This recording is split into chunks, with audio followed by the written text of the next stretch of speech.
I see what song it was. Good morning. Good morning. Good morning. So I just really have been in deep thought about how I manage my relationships and my emotions and overall the goals that I want to accomplish. Am I too ambitious? Am I realistic? Do I have any balance? Right? Those are some of the things that excuse my car. Betty is old, y'all. She is. She's old, but we trucking on because you don't build wealth by buying things that depreciate in value if you don't need to. So, and that's a free gem for y'all trying to get the financial, wealth.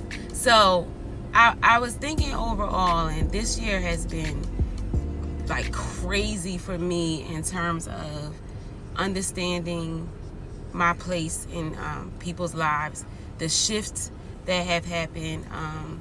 Sometimes you grow differently, and that's okay. And I am a hard lover of people. Once you're in my life and we have identified that we are in this, I love very hard.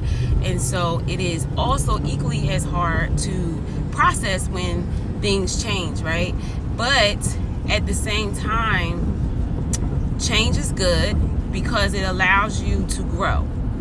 And so having that be said, I have had tremendous amount of growth this year when it comes to managing my emotions, managing my relationships, and managing strategies to a lifestyle that I want to live, and understanding that process. And the one thing that I came to really understand was this. Everything that I want to accomplish doesn't have to be accomplished within that year just because that was my goal for the year. Sometimes it takes a little longer to get to that accomplishment, and you cannot be discouraged. You cannot be upset if you don't make it. So, real quick story. I was pursuing my doctorate of nursing. A lot of people did not know that unless you were very close to me. At one point, I did say something about it, I believe, on social media, but I didn't make a big deal about it. And this was the year that I was supposed to be done. And what happened was life, personal, family tragedies. I speak a little bit about losing my aunt.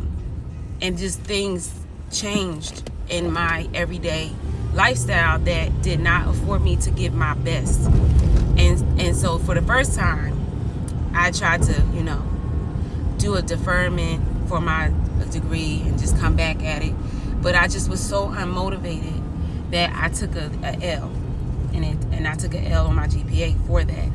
And so now I am happy to announce that I am returning back to school to finish my doctorate of nursing. And I have some work to do because I took that L at the time. Now, that doesn't mean that, it's a little bit harder now for me to go back into my program because I have to prove myself that I won't be, inconsistent or flaky. So I have to write an essay about what happened, what was the reason for my,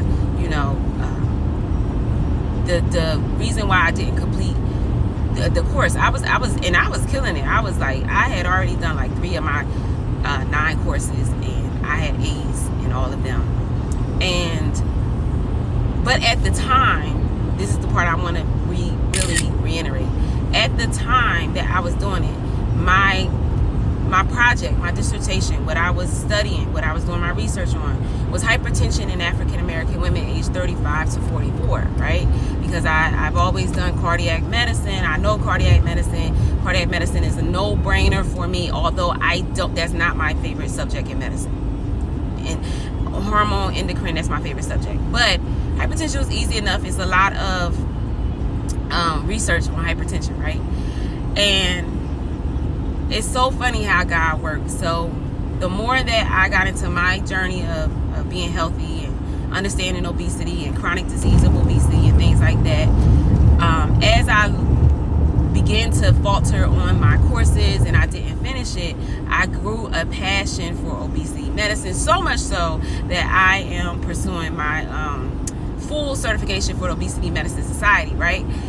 And now, as I'm entering back into my doctorate program, my whole outlook and what I want to do to make change as a doctorate of nursing in the clinical setting is to work on obesity. That will be my subject in my dissertation. And so I said all this to say, you think sometimes that life throws you a curveball and you didn't accomplish or you didn't do well in an area that you really felt gung-ho about. But sometimes that is always turned into a good purpose, because now I will be giving my gift of where my passion is, and I will be able to articulate where the strategies are important for people living with obesity as a chronic disease, especially in the African American community, where we are one of the highest rated groups who struggle with obesity and overweight. And so that is where my expertise will be focused on. And my God is so good, because I was just going to do something very mundane, very normalized, not really passionate about. Although I don't want people to struggle with high blood pressure. That wasn't my passion. Obesity medicine is my passion. And so therefore, it has no choice but to be great. My project has no choice but to be great, because everything about what I want to do and change and say in the medicine sector or the medical sector is going to be fueled by what I truly, truly believe can help change the trajectory of how we struggle and how we deal with obesity. And so now I'm entering this program a little bit more mature in my career. I'm entering this program emotionally stable, because I was dealing, to be real, I was dealing with a lot of grief. I was dealing with a lot of grief. A lot. And I was not focused the way that I needed to be focused. And so not having that focus, not having that attention span to put my best foot forward would have been a great disservice to the nursing community, to the medicine community, and to the community of family practice. And so I thank God that I was unable to emotionally compartmentalize how I was feeling. Because if I did that, and if I would have been able to do that, I would have finished my doctorate with a project that I was not passionate about. Therefore, I wouldn't continue speaking about. Therefore, I wouldn't pursue publishing and all the things. Now, it's a whole different outlook, baby. A whole different outlook when I talk about obesity medicine and going back into my doctorate program with 6 classes left and feeling ecstatic about where where I'm going with it. And this year has taught me that sometimes it's okay to take a step back, but do it the right way so that you don't make extra hurdles for yourself. I created a hurdle for myself because I just was unable to do it the right way. I should have withdrawn. I should have said I was going to come back at this time, but I didn't. So now I got to start from scratch, not the classes, but just having my doctorate program trust me again. And that's hard. Trust is easily given, and it's not easily. Trust is easily earned. It's not easily given.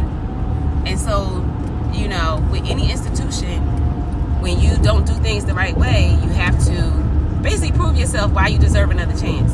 And so that's where I'm at right now. I'm in the space where I have to prove why I want another chance. And I have some other things coming down the pipeline that's amazing. I'm so excited.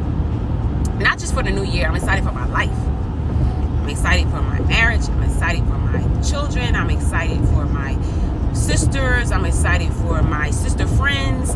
I'm excited for my mother, because they're going to get the best version of me that can possibly be given for the rest of my life, because I am open to learning how to strategize a better lifestyle every day. And what a wonderful, wonderful old school Pentecostal friend we have in Jesus, with all our griefs and sins to bear.